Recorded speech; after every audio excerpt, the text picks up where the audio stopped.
واقعی کا یہاں پر کیا معنی ہے؟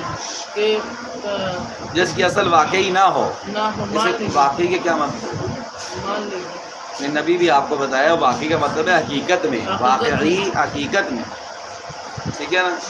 جیسے عمر، اور یہ عربی زبان میں یہ لفظ عرب میں، یہ لفظ عرب میں غیر منصرف مستعمل ہوتا ہے، ٹھیک ہے، لیکن اس اور غیر منصرف میں ایک سبب لفظ ہونے کا صرف ایک سبب پایا جاتا ہے، معرفہ پایا جاتا ہے، شاباش شاباش، اور ایسی استعمال کا لحاظ کر کے اور عامر مان لی گئی ہے۔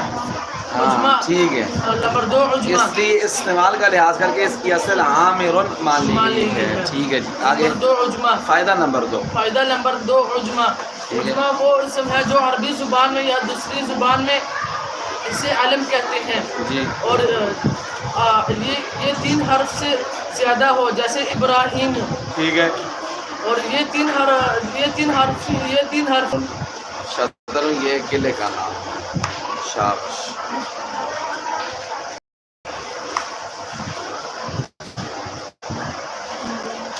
کافی زیادہ چیک ہو گئی ہے، ہاں ٹھیک ہے۔ اب آپ لوگ دوسرا سبق کر کے لاؤ، یاد کر کے لاؤ، اس اگلا نہیں پڑھایا، اگلا کھولو، میرے ساتھ ہو جاؤ، ایک کتاب مجھے دو، ایک پر تم دونوں ہو جاؤ،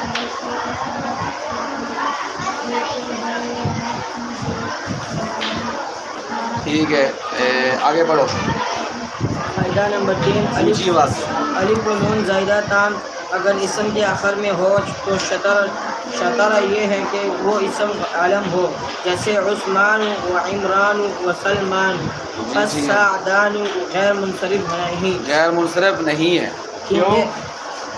ٹھیک ہے، کیونکہ وہ علم نہیں بلکہ جنگلی گھاس کو کہتے ہیں۔ ہاں، یعنی یہ الف نون زائدہ تان اگر اسم کے آخر میں ہو، ٹھیک ہے، تو وہ بھی غیر منصرف ہوتا ہے، شرط یہ ہے کہ وہ اسم علم ہو، علم کا مطلب ہے نام ہو، کسی کا کیا ہو، نام ہو، جیسے دیکھو عثمان بھی نام ہے، عمران بھی نام ہے، اور سلمان بھی کیا ہے، نام ہے، لیکن جو سکران ہے، سعدان ہے، ٹھیک ہے، سعدان یہ غیر منصرف نہیں ہے، الف نون زائدہ تان تو ہے اس کے آخر میں، لیکن یہ کسی کا نام نہیں ہے، یہ کسی بندے کا نام، اس لیے غیر منصرف نہیں ہے، یہ ایک جنگلی گھاس کو کہتے ہیں۔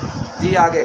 اور اگر الف و نون زائدتان صفت کے آخر میں ہو تو شرط یہ ہے کہ اس کے مؤنث فعلانۃ کے وزن پر نہ ہو، جیسے سکران غیر منصرف ہے اس لیے کہ اس کے مؤنث سکرانۃ نہیں آتی، اور ندمان غیر منصرف نہیں ہے اس لیے کہ اس کے مؤنث ندمانۃ آتی ہے، ندمانۃ آتی ہے، شاباش۔ یہ دوسرا قانون بیان کیا الف نون زائدہ تان، پہلا یہ تھا کہ اگر اسم کے آخر میں ہو تو شرط یہ ہے کہ وہ کسی کا نام ہے، اب یہ کہتے ہیں کہ اگر صفت کے آخر میں ہو تو شرط یہ ہے کہ اس کی مؤنث فعلانۃ کے وزن پر نہ آتی ہے، ٹھیک ہو گیا، 2 قاعدے ہو گئے الف نون زائدہ تان کے بارے میں۔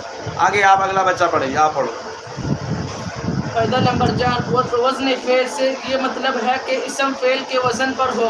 یہ وزن فعل کی تعریف بتائیے آپ کو، بار بار آتا ہے نا کہ جو اسباب منع صرف ہیں 9 ہیں، ان میں سے ایک وزن فعل بھی ہے، تو وزن فعل کا کیا مطلب ہے؟ وزن فعل کا مطلب یہ ہے کہ ہو اسم لیکن فعل کے وزن پر، کیا ہو؟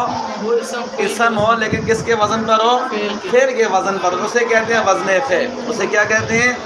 جیسے مثال کیا پڑھو، جیسے احمدو، جی افعلو، افعلو کے وزن پر ہے۔ دیکھو اب احمد ہے تو اسم ہے، نام ہے، ہمارے پیارے نبی صلی اللہ علیہ وسلم کا نام بھی احمد ہے، قرآن پاک میں بھی ہے، من بعدی یاتی من بعدی اسمہ احمد، حضرت عیسیٰ علیہ السلام نے فرمایا میرے بعد ایک پیغمبر آئیں گے جن کا نام کیا ہوگا؟ احمد ہوگا، تو یہ احمدو نام ہے، علم ہے، لیکن یہ فعل کا وزن ہے، کس کا وزن ہے؟ اس لیے کہ افعلو فعل کا وزن آتے ہیں، افعلو کس کا وزن آتے ہیں؟ فعل کا، واحد متکلم کا وزن ہے، واحد متکلم فعل مضارع معلوم۔ جی آگے بڑھو۔ فائدہ نمبر 5 ہر ایک غیر منصرف جبکہ اس پر الف لام آئے یا دوسرے اسم کی طرف مضاف ہو تو اس کو حالت جری میں کسرت دیا جاتا ہے، جیسے صلیت فی مساجد